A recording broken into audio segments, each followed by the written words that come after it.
मन्दिर आउँदा धन्यवाद दिने होइन, हामीले चाहिँ मन्दिरलाई धन्यवाद दिने हो। अबदेखि बोल्दा त्यसरी बोलिदिनु होला है। धेरै धेरै धन्यवाद, तपाईँहरूले यति न्यानो वेलकम गर्नुभयो, यति सहज बनाइदिनु भयो, त्यसको लागि सबैजनालाई उहाँहरूलाई सबैलाई एकदमै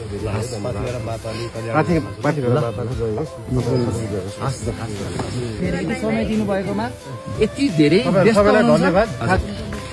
के भन्नुभयो त्यहाँ ढोग्नुपर्छ तर अब यहाँनिर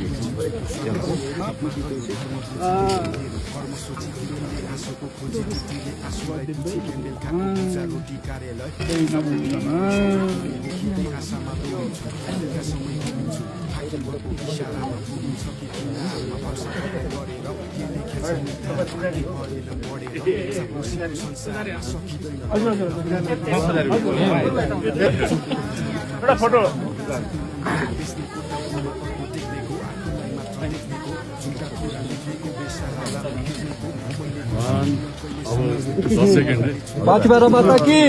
हाम्रो आदरणीय सन्तु पुरपुरीज्यू श्रद्धेय गुरुज्यूहरूलाई अनुरोध गर्छु हाम्रो वीरेन्द्र श्रेष्ठज्यू अगाडि नआउनु